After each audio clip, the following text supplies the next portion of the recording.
اولیاء کرام حضور صلی اللہ علیہ وسلم کی امت میں کثرت سے آتے اور ہر وقت زمین میں کئی اولیاء رہتے ہیں. کبھی بھی اللہ تبارک و تعالیٰ کی یہ زمین اولیاء سے خالی نہیں رہی.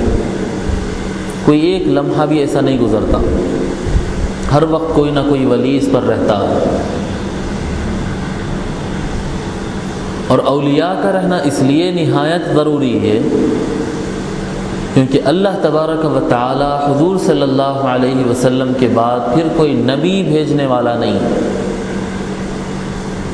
خاتم النبیین تشریف لا چکے اور ایک ایسی شریعت اور ایسی کتاب اور ایسا قانون ہم کو عطا کر دیے جو ہمیشہ کام آ سکتا ہے. سابقہ جو ادیان تھے، جو مذاہب تھے، سابقہ جو انبیاء تھے، سابقہ جو انبیاء تھے، ان کی جو شریعت تھی وہ شریعت محدود علاقوں کے لیے اور محدود زمانے کے لیے. جیسے زمانہ بدل گیا اور جیسے اقوام بدل گئے اور علاقے بدل گئے تو پھر وہ شریعتیں بھی ختم ہو گئی. حضور صلی اللہ علیہ وسلم جو شریعت لے کر آئے، اللہ تبارک و تعالیٰ نے جو دین کا نظام ان کے ذریعے بھیجایا ہے وہ علاقوں تک محدود نہیں، ہر علاقے کے لیے ہے، تمام لوگوں کے لیے ہے اور ہر زمانے کے لیے، ہر زمانے میں قابل عمل. یہ دین اب چلا. اور حضور صلی اللہ علیہ وسلم کی حیات مبارکہ بھی باطنی اعتبار سے وصال کے بعد بھی کنٹینیو چلی. اب دین اسلام کی تعلیمات پائیدار ہونا بھی یقینی بات ہے کہ کوئی مشن جب آگے بڑھتا، کوئی قانون آگے بڑھتا، نظام آگے بڑھتا تو تھوڑا سا وقت گزرتا، لوگوں کے اندر اس کے اندر کمزوری آتے چلی جاتی ہے، عمل پر، اس نظام پر عمل کرنے میں کمزوری آتے چلے جاتی ہے. لوگ قانون بھولنا شروع ہو جاتے ہیں، پھر اپنے خواہشات میں مبتلا ہوتے ہیں، شیطان بھی وسوسے ڈالتا ہے اور لوگوں کی ذہنیت کو بدل دیتا ہے. پھر کوئی ولی اٹھتے ہیں جو وہ دوبارہ بھولے ہوئے اسباق کو یاد دلا دیتے ہیں. اولیاء کا کوئی اور کام نہیں ہے. اولیاء کا کام ہوتا ہے کہ حضور صلی اللہ علیہ وسلم جو باتیں لوگوں کو دیے ہیں اور جو باتیں لوگ کو یاد دلائے، لوگ جب بھولنے لگتے ہیں تو اولیاء اسی کو یاد دلا دیتے ہیں. اپنے اپنے حلقے میں، اپنے اپنے بساط میں اور اپنے اپنے وسعت کے مطابق ہر ولی اپنے لیول پر جہاں تک اس کی پہنچ ہے، جہاں تک وہ کام کر سکتا ہے، اس لیول تک وہ اس علاقے تک حضور صلی اللہ علیہ وسلم کی سنتوں کو، ان کی تعلیمات کو زندہ کرتے ہیں. بس انہی کا نام ہوتا ہے اولیاء. اولیاء کا یہی کام ہوتا ہے. یہ اللہ تبارک و تعالیٰ کی طرف سے زمین پر بسنے والے انسانیت کے لیے رحمت ہوتے. چنانچہ ہر ولی اپنے لیول پر کام کیا.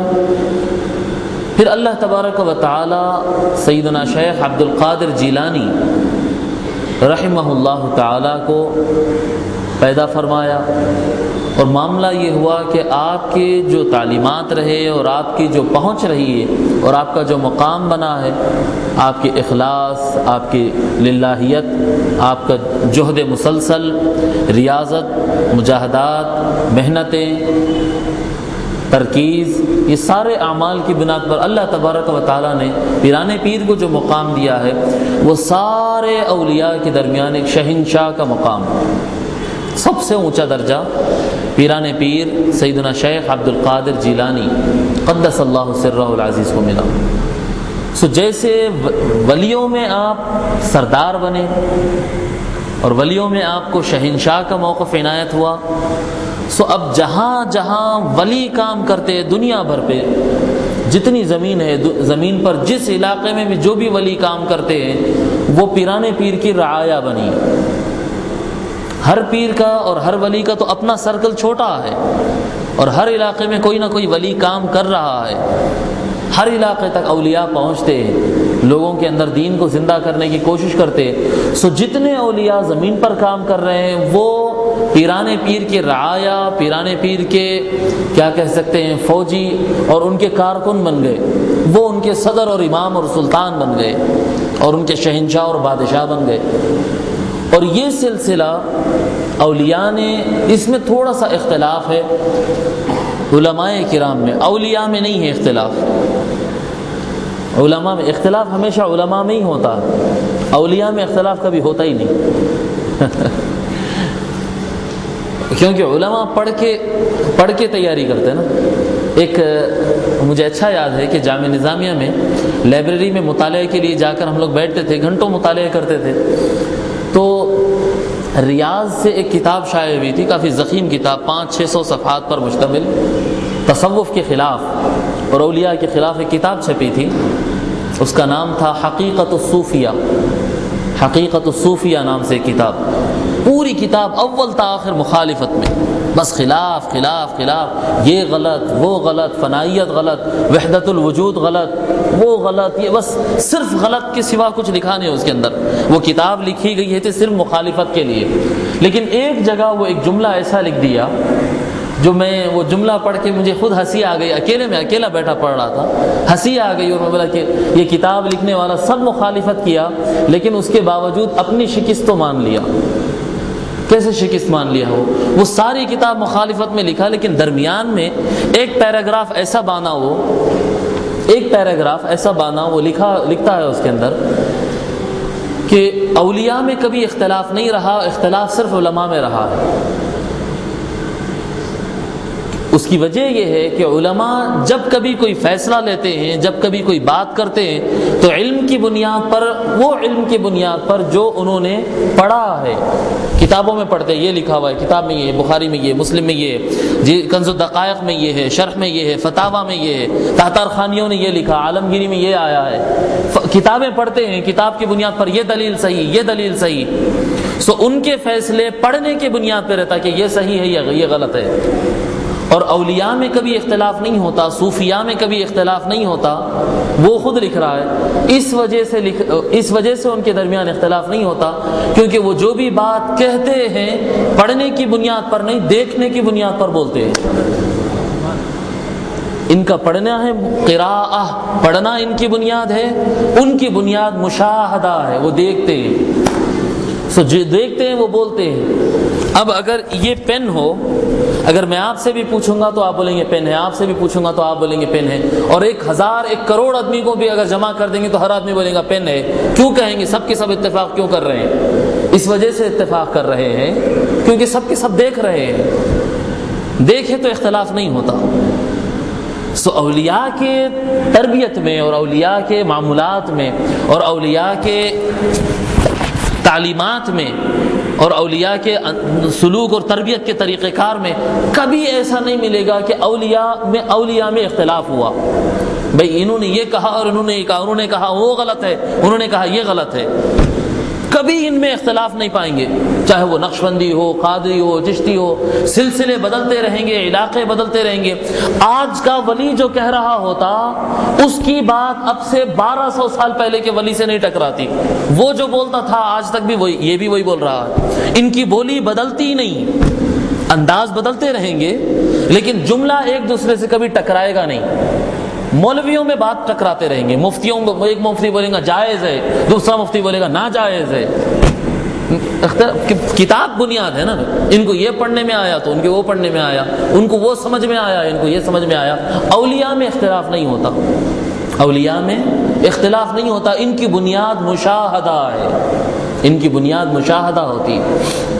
آپ دیکھیے علماء میں اختلاف، حدیث کی روایت ہوتی ہے، حدیث پڑھ رہے ہیں، ان بولتا صحیح ہے، ان بولتا حسن ہے، ان بولتا ضعیف ہے، ان بولتا کثرت اسانید کی بنیاد، ضعیف یہ سند ضعیف تو ہے لیکن کثرت اسانید کی بنیاد پر حسن ہو گئی، یہ حسن تو ہے لیکن دیگر روایات کی وجہ سے صحت کے درجے میں آ گئی، صحیح لغیرہ ہے، ایک بولتا شاذ ہے، ایک بولتا معضل ہے، ایک بولتا مدلس ہے، ایک حدیث پڑھنے بیٹھے 50 قسم کی باتیں کرتے، 50 قسم کی باتیں کرتے۔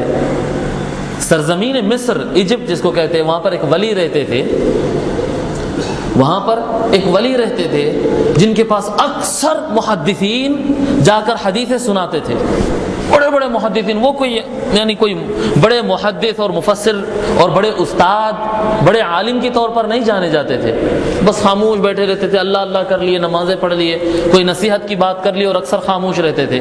لیکن بڑے بڑے محدثین عراق سے، مصر سے، حجاز سے، یمن سے، مختلف علاقے سے، دنیا سے، جس کے پاس حدیث کا ذخیرہ جمع ہو جاتا سو وہ ان کے پاس آتا اور ان کو حدیث سناتا۔ ایک مرتبہ ایک راوی کو، ایک محدث کو، جو حدیث جاننے والے بڑے عالم تھے، ان کو اختلاف ہوا کہ بھئی فلاں مولوی صاحب نہ فن حدیث پر زیادہ ان کی محنت نظر آتی ہے، نہ ان کا کام زیادہ نظر آتا، نہ ان کا کوئی بڑا دارالعلوم مدرسہ ہے، نہ کوئی ان کی بڑی خانقاہ ہے جس میں حدیث پڑھا رہے ہیں اور قرآن پڑھا رہے ہیں، بھئی ان کو بڑے بڑے محدثین جا کر حدیث کیوں سناتے، کیا معاملہ ہے؟ تو لوگ ان کو مشورہ دیے کہ بھئی آپ بھی جاؤ ان کو سنا دو، پتہ چلے گا کہ لوگ جا کر کیوں سنا رہے ہیں۔ بھئی سبھی محدثین یہ جا کر ان کو اس لیے سناتے تاکہ وہ تصدیق کر دے ہاں یہ حدیث ہے، تو پھر اس کو نوٹ کر لیتے، فائنل کر لیتے، بھئی انہوں نے بتا دیا کہ یہ حدیث ہے تو ہم اس کو فائنل کر لیتے کہ ہاں یہ حدیث ہے۔ ایک مرتبہ جب وہ بولے کہ ٹھیک ہے بھئی آپ لوگ ایسے آدمی سے تصدیق اور کیا کہتے ہیں شیورٹی لے رہے ہیں اور ضمانت لے رہے ہیں ایسے آدمی سے جو خود فن حدیث میں کام نہیں کرتا ہو، مگر ٹھیک ہے جب آپ سب لوگ کہہ رہے ہیں تو میں بھی جاتا ہوں سنانے کے لیے۔ وہ شخص بھی ارادہ کیا اور اپنے حدیث کا مجموعہ لیا جو وہ حدیثیں جمع کیا تھا، لے جا کر حضرت کے سامنے بیٹھا تو دیکھا انہوں آ رہے سنا رہے 100 200، کوئی 2-4 حدیث سنا رہے، کوئی 1000 حدیث سنا رہے، اللہ ان سے باری باری آتے جا رہے، حدیثیں سناتے جا رہے، ہٹتے جا رہے۔ ان کا نمبر آیا، یہ بیٹھے، یہ بھی حدیثیں سنانے لگے، وہ حدیث پڑھے، انہوں نے کہا سچ ہے، پھر وہ حدیث پڑھے، یہ کہے سچ ہے، وہ کہتے جاتے تھے، ہر حدیث کی ختم پر کہتے تھے سچ ہے سچ ہے سچ ہے سچ ہے، پھر وہ ایک حدیث پڑھا، بولے یہ حدیث نہیں ہے۔ وہ آدمی وہاں پر رک گیا، بولا نہیں یہ تو حدیث ہے، حضرت نے کہا یہ حدیث نہیں ہے۔ بولے حضرت آپ کو کیا معلوم؟ میں فلاں راویوں سے حاصل کیا، فلاں راوی نے فلاں راوی سے روایت کیا، فلاں راوی نے فلاں سے ملاقات کی، وہ فلاں نے کیا کہتے فلاں تابعی سے ملاقات کیا، وہ فلاں محدث سے روایت کرتے، وہ فلاں صحابی سے روایت کرتے، وہ صحابی کی فلاں علاقے میں وہ ملاقات ہوئی تھی، وہ ملاقات انہوں نے حضور کے ساتھ کی تھی، یہ پورا شجرہ میرے پاس موجود ہے، پورے روایات اور پورے دلائل میرے پاس موجود ہے، یہ حدیث ہے، آپ کس بنیاد پہ کہتے ہیں یہ حدیث نہیں ہے؟ وہ پیر صاحب تھے، وہ کوئی جھگڑے والے آدمی نہیں تھے، وہ ولی تھے، وہ سندوں پہ تحقیق کرنے والے نہیں، وہ ولی تھے۔ وہ تو وہ کیا کیے، بولے ٹھیک ہے میں نہیں جانتا، مجھے کیا پتا یہ حدیث ہے نہیں، تیرے پاس تو اتنے دلائل ہے، دیکھ وہ کہہ رہے ہیں یہ حدیث نہیں ہے، جب پلٹ کے دیکھا تو حضور نظر آ رہے ہیں وہاں سے، کہہ رہے ہیں میں نے نہیں کہا۔ حالانکہ وہ سب کو نظر نہیں آ رہے تھے، لیکن ایسا ہو جاتا کبھی، یہ کرامات ہوتے بزرگوں کے۔ وہ شخص جیسے پلٹ کر دیکھا تو نظارہ یہ نظر آتا کہ حضور وہاں پر تشریف فرمائے اور کہہ رہے ہیں یہ میں نے نہیں کہا۔ اب حدیثوں میں کیا درجے بندیاں آپ کرتے آپ کر لیجئے، کیا سندیں بناتے بنا لیجئے، ولیوں میں کیوں؟ دیکھیے اب کئی ایسے روایات ہوتے ہیں جو کتب حدیث میں کم ہی ملتے ہیں، کتب حدیث میں خال ہی ملتے، بالکل شاذ اور ضعیف اور کمزور روایت کی بنیاد پر ملتے، لیکن بزرگان دین میں اب سے 1200 سال پہلے سے بھی وہ حدیث کی تعلیم تھی، تو آج تک بھی مسلسل وہ حدیث کی تعلیم ہے۔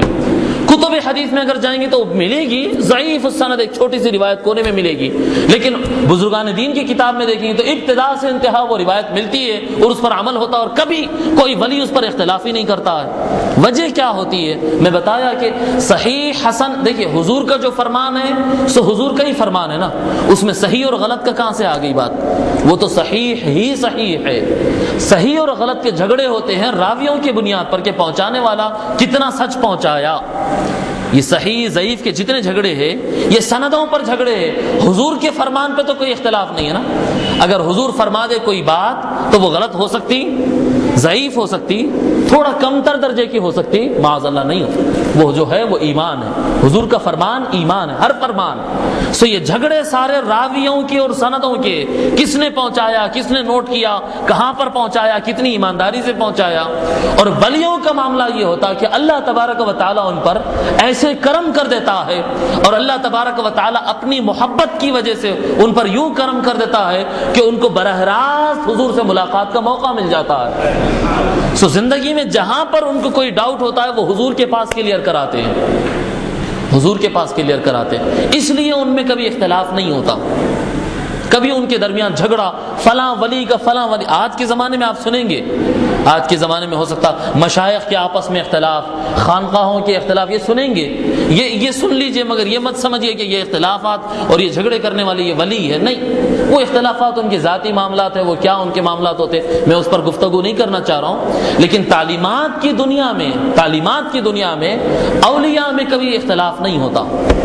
تعلیمات اور تربیت اور اصول اور ان کے جو قانون اور ان کے سلسلے کے جو تعلیمات ہوتے، کبھی کوئی سلسلہ دوسرے سلسلے کو نہیں کاٹتا، کبھی کوئی ولی کی تعلیم دوسرے ولی کی تعلیم کو نہیں کاٹتی. سارے زمانے کے اولیاء. اب علماء میں کثرت سے یہ بات اس طرف سے نکلی تھی کہ علماء میں اختلاف ہے. علماء میں اختلاف ہے کس بات پر؟ علماء میں اس بات پر اختلاف ہے کہ پیران پیر سیدنا شیخ عبد القادر جیلانی قدس اللہ سرہ العزیز، یہ اپنے زمانے کے یعنی ان کے خود کے زمانے کے تمام اولیاء کے غوث الاعظم تھے، شہنشاہ تھے، یا کل اولیاء کے وہ شہنشاہ ہیں؟ اولیاء تو ان سے پہلے بھی پیدا ہوئے، دنیا میں کام کیے اور گزر گئے، اور ان کے گزرنے کے بعد، ان کی دنیا سے پردہ فرمانے کے بعد بھی کثرت سے سووں نہیں ہزاروں کی تعداد میں اولیاء زمین پر آ رہے ہیں اور جا رہے ہیں. یہ کس کے شہنشاہ تھے؟ سلطان الاولیاء تھے اور غوث الاعظم تھے. تو اپنے زمانے کے بعض علماء لکھتے ہیں کہ یہ اپنے زمانے کے ولی تھے، یہ اپنے زمانے کے، ان کے زمانے میں جتنے اولیاء زمین پر بستے تھے وہ سارے اولیاء کے وہ بادشاہ تھے، وہ سارے اولیاء کے بادشاہ تھے. بعض علماء کا یہ کہنا ہے، اور بعض علماء کا یہ کہنا ہے کہ نہیں، ایسا نہیں، تبع تابعین، صحابہ تابعین تبع تابعین، ان کو تو خاص درجہ حضور نے دیا ہے، ان پر کوئی کلام نہیں آئے گا. تبع تابعین کے بعد کے زمانے سے جتنے اولیاء آئیں گے امام مہدی علیہ السلام کے آنے تک، جتنے اولیاء رہیں گے، یہ سارے اولیاء کے پیران پیر غوث الاعظم ہے، ان کے شہنشاہ، ان کے بڑے.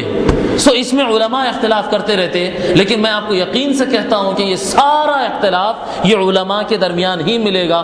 پھر اولیاء کی اگر کتابیں اٹھا کر پڑھیں گے، ولیوں کے اگر بیانات اور ان کی تعلیمات اور ان کے الفاظ اگر سنیں گے، تو کہیں پر بھی پیران پیر غوث اعظم دستگیر کو سب سے بڑا ولی ماننے میں نہ پہلے والوں نے انکار کیا تھا، نہ آج تک کسی نے انکار کیا. اولیاء کے پاس یہ بات بالاتفاق ہے کہ کل ولیوں کے امام پیران پیر ہیں، کل ولیوں کی. اولیاء میں اتفاق ہے. علماء ان کا کام ہی اختلاف کرتے رہنا، وہ اختلاف ابتدا سے کرتے آج تک بھی کرتے ہی رہیں گے، لیکن اولیاء کے درمیان اختلاف نہیں. اور پیران پیر کا درجہ کیا ہے؟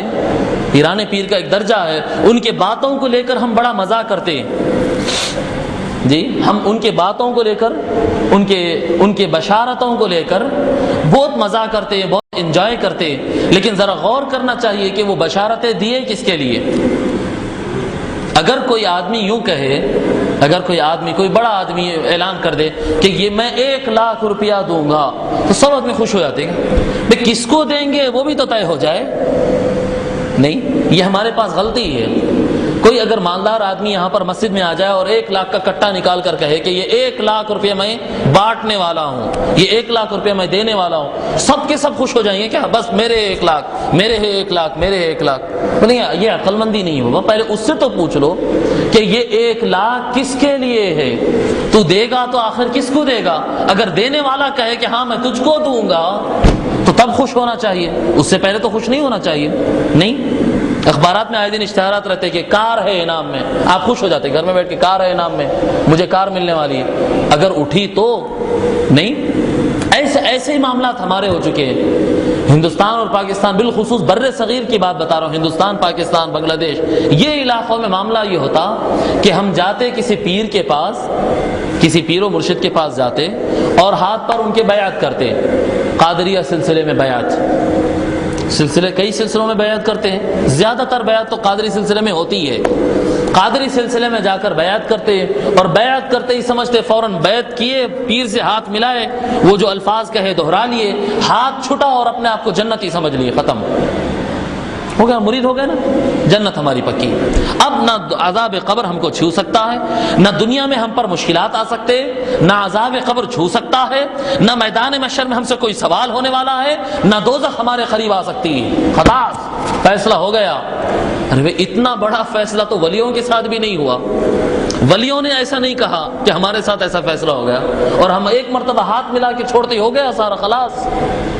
بس اب نام کے ساتھ قادری لکھ لیں؟ نہیں۔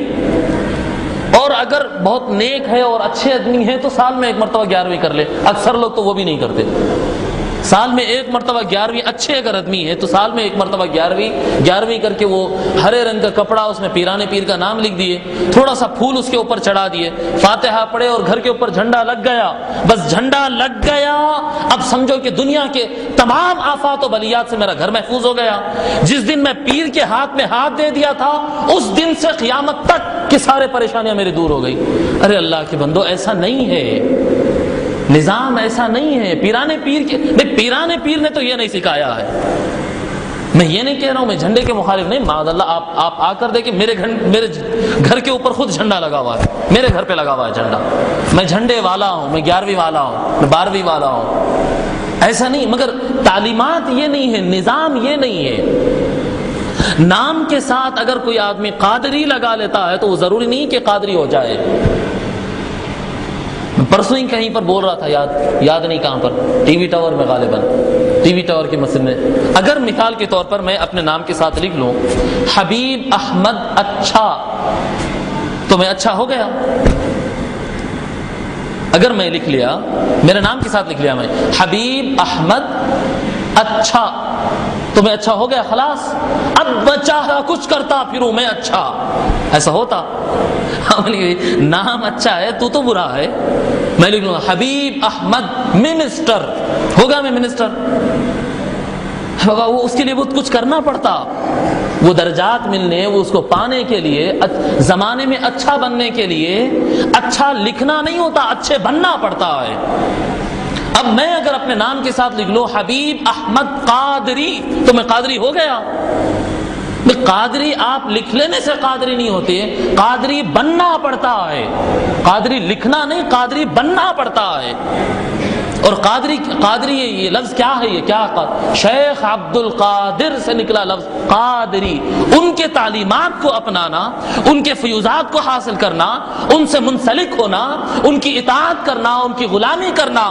جب پیرانے پیر اس درجے پر، اس درجے تک ان کی اطاعت کرنا کہ پیرانے پیر اللہ کی بارگاہ میں یہ کہے کہ مولا یہ میرا مرید ہے، تب ہوں گے آپ قادری۔ اس سے پہلے قادری کیسے ہوئیں گے؟ بھئی اسکول ان کا ہے، باؤنڈری ان کی ہے، اور آپ چاہیں منمانی میں داخل ہو جاتا ہوں؟ نہیں، انہوں انٹری دینا پڑتا، باؤنڈری ان کی ہے۔ بھئی ہندوستان کے اندر اگر داخل ہونا تو پرمیشن کون دینا پڑتا؟ ویزا کون دے گا؟ ہندوستان میں داخل ہونا تو پاکستان ویزا دے گا، سعودیہ ویزا دے گا۔ ہندوستان میں داخل ہونا ہو تو ہندوستان ویزا دینا، سعودیہ میں داخل ہونا ہے تو سعودیہ ویزا دینا۔ نہیں، اب ہمارا معاملہ یہ ہے کہ ہم نے سوچ لیا بیٹھ کر کہ میں چائنا جاؤں گا، اور اپنے نام کے ساتھ ہم نے کہہ دیا کہ میں چائنا والا ہوں۔ چائنا والا نہیں ہوتا، آپ کچھ ایسی کاروائی کریے جس بنیاد پر چائنا آپ کو ویزا دے، اس کے حدود میں آپ اڑ کر پہنچ جائے، جیسے داخل ہو جائیں اس کے بعد آپ کہیں کہ میں چائنا میں ہوں، اس سے پہلے تو آپ نہیں کہہ سکتے۔ ایسا ہی نظام ہوتا۔ بیعت ایک اپلیکیشن ہے، ایک ایڈمیشن فارم ہے۔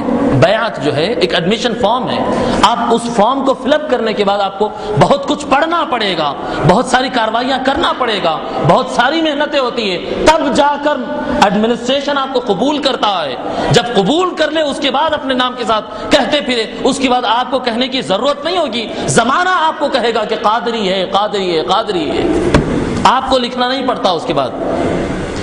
انتہا یہ بتا دوں میں آپ کو، پیرانے پیر غوث اعظم دستگیر قدس اللہ سرہ العزیز کے بیٹے حضرت شاہ عبد الوہاب رحمۃ اللہ علیہ، حضرت شاہ عبد الرزاق رحمۃ اللہ علیہ، حضرت کے بیٹے، حضرت کے بہت سارے بیٹے، غالباً 29 بیٹے رہے حضرت کے، 29 یا 30 بیٹے رہے، بہت بیٹے تھے ان کو، بیٹیاں بھی بہت، 16 بیٹیاں تھیں، غالباً 16 بیٹیاں تھیں، 29 بیٹے تھے حضرت۔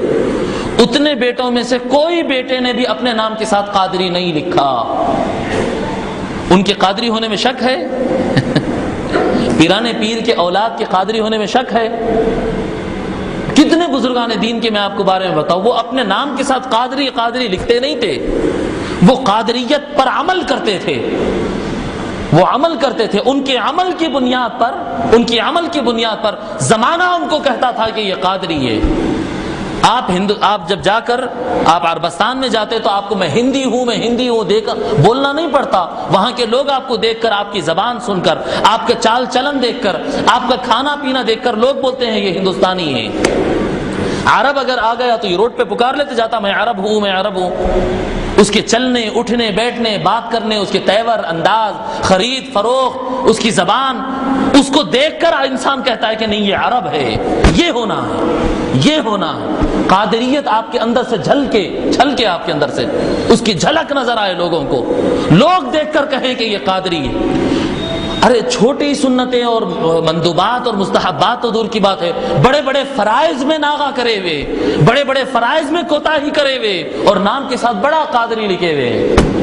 نام کے ساتھ لکھ رہے ہیں. ابھی کارڈ بھی چھاپ رہے ہیں آج کل لوگ، کارڈ چھاپ کے لا کے دیتے. کبھی کبھی ملاقات ہوتی ہے آفس میں، لوگ لا کر دیتے جناب میرا کارڈ، جیب میں سے فوراً نکالے دے دیے. اس میں لکھا ہوا ہے قادری، چشتی، نقشبندی، رفاعی، سہروردی، جامع السلاسل. تو اس سے کیا ہوتا؟ نہیں، اخبارات میں آتے نا، وہ عاملہ اکثر دیتے، دیکھیں قادری، چشتی، وہ فیضان پیر، بغدادی فیض، تو وہ لکھ دینے سے ہو جاتا؟ نہیں. اگر آپ اور ہم قادری اگر بن جائیں، بڑی بشارت ہے. اگر قادری بن جائیں بڑی بشارت ہے، بہت بڑی بشارت ہے. ابھی پڑھ رہا تھا، الفاظ اس کے یاد تھے لیکن اس کا حوالہ نہیں تھا تو تلاش کر رہا تھا. مشکات النبوہ تقریباً اب سے 200 سال پہلے لکھی گئی کتاب ہے بزرگان دین پر، حضور صلی اللہ علیہ وسلم سے سٹارٹ کر کے تھوڑا سا یعنی مختصراً حضور کا تذکرہ، پھر اہل بیت اور صحابہ کا تذکرہ، عشر مبشرہ وغیرہ کا اس طرح سے تذکرہ کرتے.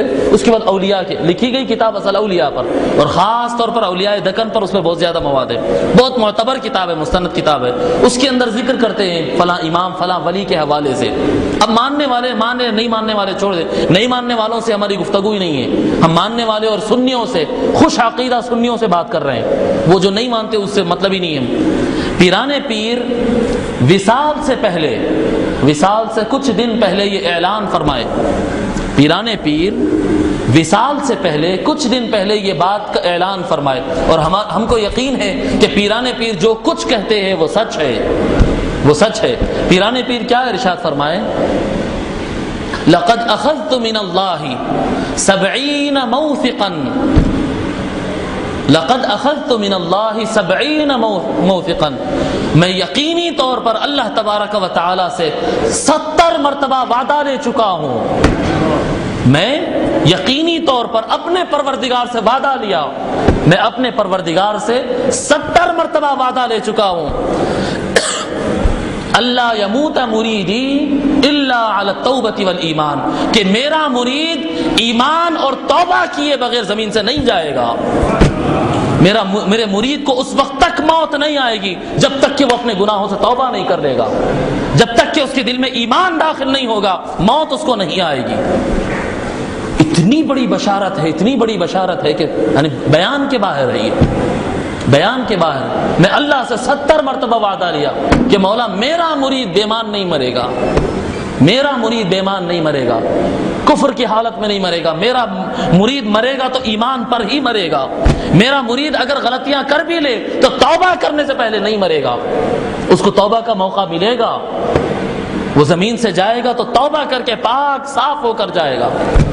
لقد اخذت من اللہ 70 موثقا اللہ یموت مریدی الا علی التوبۃ والایمان. یہ پیران پیر فرماتے. مگر شرط کیا ہے اس کے اندر؟ شرط سمجھ لیجئے آپ. کیا فرمائے؟ اللہ یموت مریدی، کہ میرا مرید توبہ اور ایمان کے بغیر نہیں مرے گا. میرا مرید، یہ سمجھ لیجئے. نام کے ساتھ قادری لکھ لے تو صرف پیران پیر کے مرید نہیں ہوتے. پیران پیر کے مرید ہونے کے لیے پھر پیران پیر کو ماننا پڑے گا، پیران پیر کی تعلیمات کو اپنانا پڑے گا. پیران پیر کی تعلیمات کی ایک جھلک بتاؤں. پیران پیر فرماتے ہیں کہ مومن کسی چیز سے خوش نہیں ہوتا. نہ بھاری جملہ ہے اگر غور کرنے بیٹھے. مومن کسی چیز سے خوش نہیں ہوتا. نئی گاڑی آ گئی خوش، گھر مل گیا خوش، پیسے مل گئے خوش، وہ ہو گیا خوش، یہ ہو گیا خوش. میرا مرید پیران پیر فرماتے ہیں کہ مومن کسی چیز سے بھی خوش نہیں ہوتا، کیونکہ ہر حلال حساب ہے، ہر حلال حساب ہے اور ہر حرام عذاب ہے۔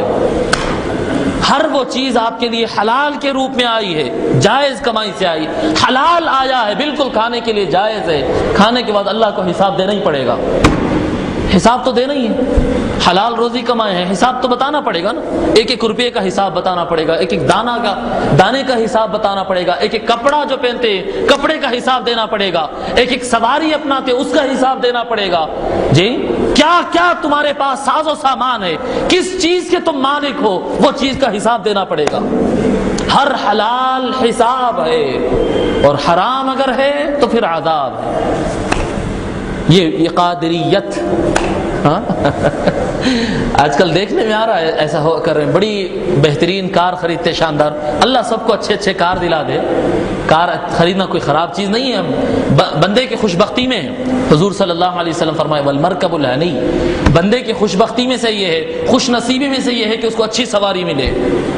حضور کا فرمان ہے، اللہ سب کو اچھی سواری دے، مگر معاملہ یہ ہوتا کہ اچھی بڑی شاندار اونچی چوڑی اسکارپیو اور کون سے گاڑیاں آتے، وہ اوڈی کی گاڑیاں نکل رہے ہیں، یہ ٹویوٹا کی کون سی گاڑی آئی یاد نہیں، فارچونر، بڑے بڑے گاڑیاں خرید رہے ہیں بلیک کلر کے، اس کے اوپر پیچھے لکھتے ہیں بڑے اسٹائلش انداز میں انگلش میں لکھ دیتے ہیں قادری۔ بس دھوم کر رہے ہیں، مزہ کر رہے ہیں، روڈ پر نکلے ہوئے مزہ کر رہے ہیں اور بول رہے ہیں قادری۔ اتنا انجوائے کر رہا ہے ایک نئی گاڑی لے کر، اتنا خوش ہو رہا ہے ایک نئی گاڑی پر، جی نئی گاڑی لے لیا، اتنا خوش ہو رہا ہے۔ قادری تعلیمات میں گاڑی پر خوش ہونا ہی نہیں ہے۔ قادری تعلیمات میں پیران پیر تو یہی فرمائے کہ مومن کسی چیز سے خوش نہیں ہوتا، اچھی چیز آئے، مہنگی چیز آئے، سستی چیز آئے، سب برابر رہتی ہے اس کے لیے۔ اس کی نظر میں یہی رہتا کہ یہ مجھ کو آ گیا، اب یا اللہ تیرے پاس اس کا بھی حساب دینا ہے مجھ کو۔ وہ اس کا دل دنیا سے ٹوٹ جاتا۔ بھئی اصول و ضابطہ ہوتا ہے کہ بھئی یہ جگہ خوش ہونا ہے تو ضابطے کی مسکراہٹ سے مسکرا لیتا ہے، اور جہاں پر خوش نہیں ہونا ہے وہاں پر غم کا اظہار کر دیتا ہے۔ مگر معاملہ یہ ہوتا ہے کہ اچھی چیز بری چیز اس کو کوئی بھی چیز دل کو نہیں بھاتی، جو چیز سامنے آ جائے تو پھر پتہ چلتا ہے کہ مولا تیرے پاس اس کا بھی حساب دینا ہے، اس کا بھی حساب دینا ہے۔ مومن کسی چیز سے خوش نہیں ہوتا، اس کا ہر حلال حساب ہے۔ یاد رکھ لیجیے کتنا آسان ہے قادری کی تعلیمات میں یہ تعلیم، ہر حلال حساب ہے اور ہر حرام عذاب ہے۔ یہ پیران پیر کی تعلیمات، پیران پیر کی تعلیمات یہ ہے کہ کسی سے مرید ہو جائے، جب مرید ہو جائیں، مرید ہوتے نا، مرید ہونے کے بعد کیا کرتے ہیں، مرید ہوتے آ جاتے، مٹھائیاں کھا لیتے، کھلا لیتے، پھولا وولا پہن لیے، ختم، مرید ہو گئے، نکل کے آ گئے۔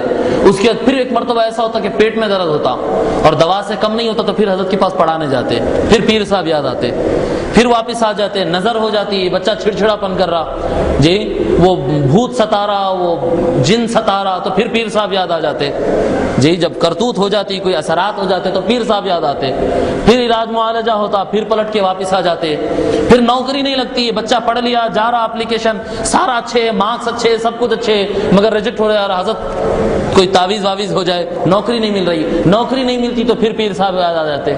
پیر صاحب کیوں یاد آتے؟ جب کبھی دنیاوی معاملات میں اونچ نیچ ہو جاتی تو پیر صاحب یاد آ جاتے ساری۔ اب انتہا تو یہ ہے کہ بعض ایسے بھی دیکھنے میں آ رہے ہیں کہ جو پیر لوگ کے پاس قبرستان بڑا ہے، درگاہ سے متصل قبرستان بڑا ہے، تو لوگ جا کے مرید ہونے کی بھی زمانے میں زمین بڑی مہنگی ہے، قبر کھدانے گئے تو 5-10 ہزار 20 ہزار سے کم میں قبر نہیں مل رہی ہے۔ یہاں مرید ہونے میں فائدہ یہ ہے کہ مریدوں کو فری میں خبر ملتی ہے یہاں، اس لیے مرید ہو گیا۔ انا للہ و انا الیہ راجعون۔ کوئی قادری وادری نہیں ہے، کوئی قادریت نہیں، بھلے آپ کسی جا کے مرید ہو جائیے، قادری چمن ہے نا، قادری چمن میں مرید ہو جائیے، آپ قادری نہیں ہوتے۔ قادری گلشن رکھ لیجئے، قادری چمن لکھ لیجئے، قادری منزل رکھ لیجئے، اور نام کے ساتھ 50 مرتبہ قادری لکھ لیجئے، مرید غوث اعظم لکھ لیجئے، مرید نہیں ہوتے۔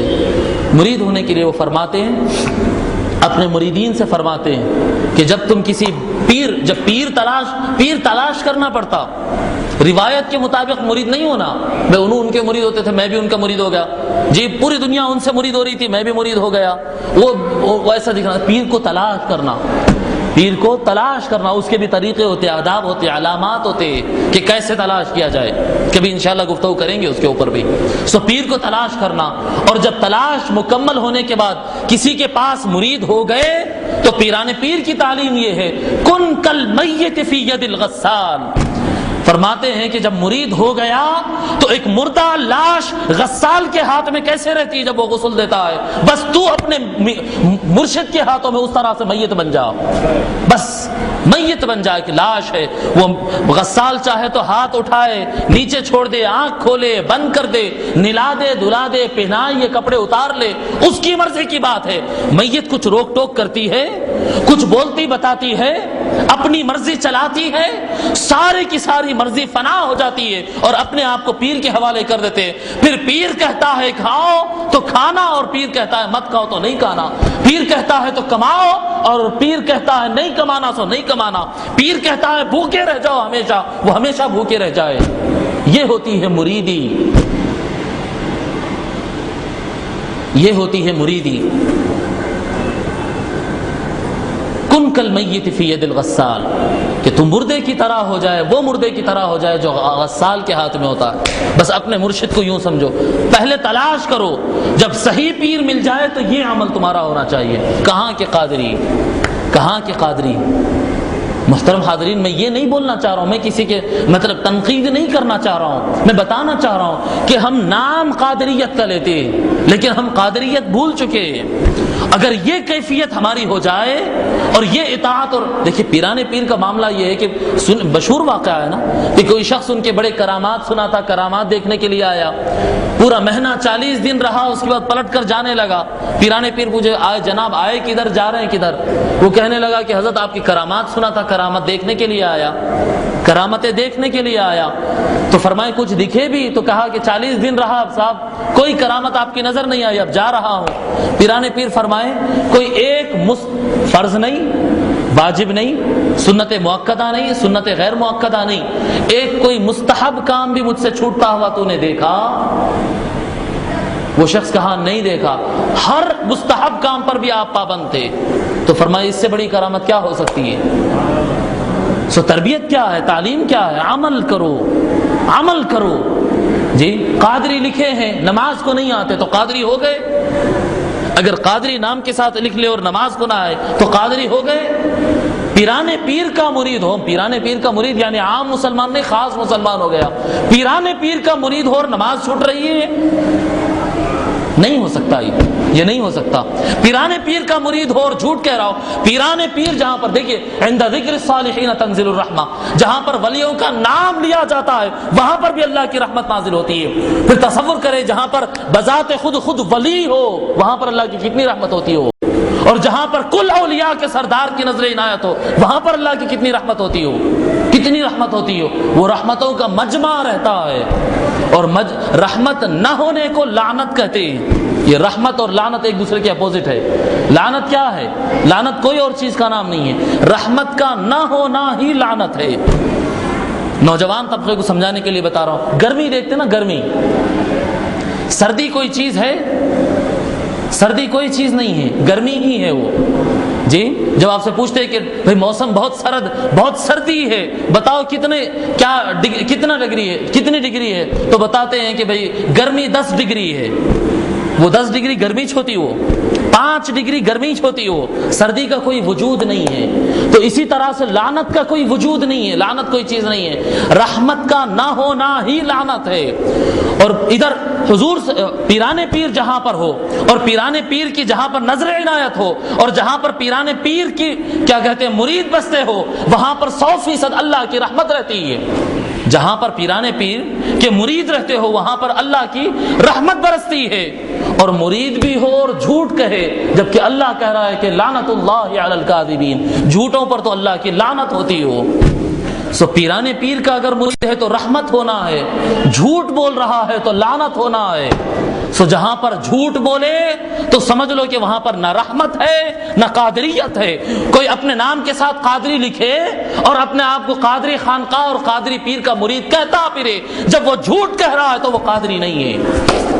قادری جھوٹ نہیں بول سکتا، قادری حرام نہیں کھا سکتا، قادری رشوت نہیں لے سکتا، قادری نماز نہیں چھوڑ سکتا۔